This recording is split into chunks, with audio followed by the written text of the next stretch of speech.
여러분 안녕하세요. 개그맨 조원석입니다. 2025년 1월 7일 화요일입니다. 오늘은 지난 2019년 8월 29일 목요일에 제가 썼던 일기를 여러분께 읽어드리도록 하겠습니다. 2019년 8월 29일 목요일 4일 만에 일기를 쓴다. 위에 일기, 그러니까 일요일 일기를 쓰고 저녁으로 전날 먹다 남은 족발을 먹고 체했다. 애매하게 남은 족발을 버리기 아까워 먹고 체해버렸다. 아, 미련한 인간. 열도 나고 정말 상태가 좋지 않았다. 잠도 오지 않고 힘든 밤이었다. 월요일 새벽 기도를 가지 않고 더 잤다. 그리고 늦잠을 자고 일어나 온누리교회에서 하는 요한계시록 말씀 공부에 참여했다. 왠지 더 누워있는다고 좋아질 것 같지도 않고 화요일 수요일 촬영을 가면 새벽 기도에 가지 못하니 말씀 공부를 하면 좋겠다는 생각이 들었다. 이성미 선배님의 권유로 가게 되었는데 이성미 선배님은 캐나다에 계셔서 뵙지 못하고 오랜만에 보는 반가운 선후배들과 인사를 하고 말씀을 들었다. 말씀을 전해주신 목사님께서 말씀을 시작할 때 우리가 오늘 말씀을 공부하는 목적은 하나님을 예배하기 위함이라는 말씀을 전해주셨다. 맞다. 말씀을 하나님을 예배하기 위해 배우는 것이다. 단순히 내 성경적 지식을 채우기 위함이 아니다. 하나님을 예배하기 위함이란 말씀이 내 가슴에 와 닿았다. 하나님의 말씀을 듣고 일어나는 내 삶의 변화 이전에 하나님의 말씀을 하나님을 예배하기 위해 듣고 공부해야 하는 것이다. 예배란 엎드리다, 섬기다 라는 뜻이 있다. 이건 내 생각인데 하나님을 예배함 곧 하나님께 순종함으로 하나님께서 주시는 말씀을 통해 나를 변화시키는 그 힘 또한 하나님께서 주시는 것이라고 생각한다. 내가 하나님의 말씀을 듣고 변하는 것이 아니라 하나님을 예배함으로 하나님께서 말씀을 통해 나를 변화시킨다는 말이다. 그러므로 말씀은 예배이다. 말씀을 하나님과 떨어뜨려 단순히 명상이나 자기 개발을 위한 도구로 쓰려고 하는 것은 불가능하다는 생각이다. 수많은 자기 개발서가 나옴에도 또 같은 종류의 책이 계속해서 나오는 이유는 자기 개발서로 사람들은 변하지 못하기 때문이다. 사람을 변화시킬 수 있는 것은 세상에 단 하나, 하나님을 예배하는 것 뿐이라고 생각한다. 그냥 나의 개인적인 생각이다. 그 목사님께서는 말씀을 공부하기 전에 찬양을 하고 기도를 하고 말씀 공부를 시작하셨다. 말씀을 얼마나 재미있게 전해주시는지 3시간이 어떻게 가는지 모르게 끝이 났다. 하지만 공부가 끝나고 성경의 예전 공부를 올 때 들었던 생각이 또 들었다. 아무리 좋은 교재가 있어도 내가 공부하지 않으면 소용이 없다는 생각. 이제 교회에서 시작하는 출애굽기 1대1 과정을 열심히 해야지. 오늘 오랜만에 작년의 일기를 블로그에 한 편 업데이트했는데 그 일기에 이런 글이 쓰여 있었다. 우리 목사님께서 함께 하시는 한 단체의 티셔츠에는 이런 글이 쓰여 있다고 한다. 우리는 예배를 예배하지 않습니다. 하나님을 예배합니다. 아멘. 성경 공부를 마치고 왔는데 피곤해서 그냥 일찍 잤다. 화요일, 수요일 촬영을 가야 하는데 아파서 걱정이 됐다. 하나님께 기도를 드리고 화요일 27일 새벽 3시에 합정역에서 제작진을 만나 완주로 출발했다. 촬영을 하는 동안 컨디션이 좋아졌다. 이 일이 내 천직인가 보다. 일하는데 아픈 곳이 나타니 하는 생각을 하다 아차 싶었다. 하나님께 촬영을 잘할 수 있도록 기도드린 나의 기도를 들어주셔서 힘을 주신 것에 감사하기는커녕 아픈 곳이 나으니 이런 생각을 한다는 것이 죄스러웠다. 하나님께 용서를 빌었다. 비가 오고 피곤한 일정이었지만 하나님께서 함께 해주신 덕분에 화요일, 수요일 촬영을 무사히 마치고 집으로 돌아올 수 있었다.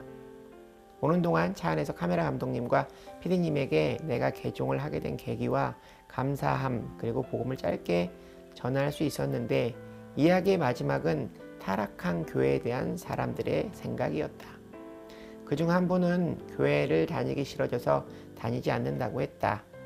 가짜가 있다는 것은 진짜가 좋으니까 가짜가 생기는 것이 아니겠느냐. 그러니 가짜를 보지 말고 진짜를 만나봐라 라고 이야기했다. 이야기 중간 난 하나님을 전하기 전 기독교에 대해 잘못 알고 있었다. 내가 원하는 것을 이루기 위해 하나님을 믿고 기도하는 것이 아니다. 내가 신을 얼러서 이루고자 하는 것을 이루는 것은 미신이고 신앙은 하나님 앞에 납작 엎드리고 하나님의 뜻에 절대 복종하는 것이 신앙이라고 말했다. 외형이 아니라 중심이 중요하다는 이야기를 하자 함께 일하는 피디님이 나에게 정말 제대로 하나님을 믿는 것 같다는 말을 했다. 사실 내가 정말 하고 싶은 이야기는 무서운 절대 권력의 하나님이 아니라 무섭지만 칭찬받고 싶은, 때로는 세상 제일 좋은 친구 같은 하나님의 이야기를 하고 싶었는데 아쉽다.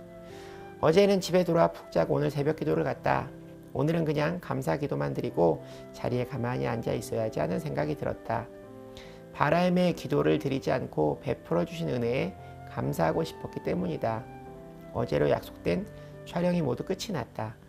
내가 처음 TV조선 영롱한 농담이란 프로그램을 할 때 내 목표는 제작진과 트러블을 만들지 않고 좋은 사람으로 기억될 수 있도록 섬김의 자세로 일하자였다. 솔직히 섬기는 것까지는 모르겠지만 트러블 없이 촬영을 잘 마쳤다. 이제는 내가 세상에다가 방송을 해도 되겠다 하는 생각이 들었다. 실력이 부족할지는 몰라도 제작진과의 문제도 만들지 않는 것 같다는 생각이 든 것이다. 하나님을 만나 달라진 나를, 그것도 일터에서 확인하는 순간이니 어찌 감사하지 않을 수 있었을까. 감사 기도를 드리는데 눈물이 찔끔 났다. 오랜만에 감정의 변화와 상관없이 내가 알 수 없는 눈물이 났다. 마치 하나님께서 나의 감사 기도를 들으시고 응답해 주시는 눈물인가 하는 생각이 들었다. 감사 또 감사한 날이다. 오늘 말씀은 이재겸 목사님께서 주셨다. 오늘 하나님의 말씀은 시편 126편 1절부터 6절까지의 말씀이다. 오늘 말씀은 이스라엘 백성들이 70년 동안의 바벨론 포로 생활을 마치고 돌아와 그때를 떠올리며 감사의 노래를 부르는 말씀이다. 1절부터 3절까지의 말씀은 70년간 포로 생활을 떠올리며 기쁨과 감사의 찬양을 하는 말씀이다. 4절부터 6절까지의 말씀은 여전히 회복되지 않은 예루살렘에서 이 땅이 예전의 영광을 되찾을 것이다 하는 회복을 바라는 말씀이다. 인생의 수많은 고난과 아픔의 자리에서도 기쁨을 누리기 위한 말씀이다. 그러기 위해서는 하나님의 은혜를 기억해야 한다. 신앙은 기억이다. 5절과 6절 말씀에 하나님께서 우리에게 바라는 인생을 기록하고 있다. 눈물을 흘리며 씨를 뿌리는 자는 기쁨으로 거두리로다. 울며 씨를 뿌리러 나가는 자는 반드시 기쁨으로 그 곡식단을 가지고 돌아오리로다. 눈물을 흘리며 씨를 뿌리는 일은 바로 하나님께 기도하는 일이다. 나는 기도와 말씀으로 하나님을 예배할 것이다. 그 전에 나를 복종함으로 하나님께 예배하는 참 예배자가 될 것이다. 하나님 감사합니다. 사랑합니다. 오늘 일기에는 하나님을 만나고 변화된 스스로의 모습을 칭찬하고 격려하는 저의 이야기가 기록되어 있습니다.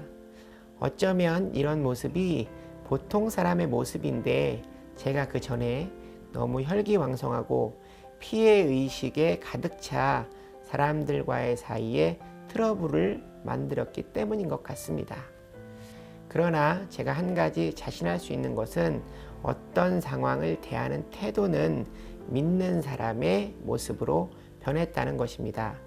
가령 어떤 상황에 일이 계획대로 진행되지 않고 약속을 지키지 않는 사람을 만나면 내가 다른 사람에게 어떻게 비추어질지 내 이미지를 걱정해서 화를 내지 않는 것이 아니라 이 일이 미루어지고 약속이 지켜지지 않는 일을 하나님 안에서 해석하려고 합니다. 곧 일이 안 되는 이유는 하나님께서 기다리라는 신호로 알고 서두르며 사람들과의 불협화음을 만들지 않습니다. 방법은 같지만 원칙이 달라졌다고나 할까요? 늘 하나님께서 내 삶의 원칙과 사상, 철학, 원리가 되어주시길 바랍니다. 오늘 얘기는 여기까지입니다. 여러분 오늘 하루도 주님과 함께 동행하는 행복한 하루 되시기 바랍니다. 슈브 여러분 주님께 돌아오세요.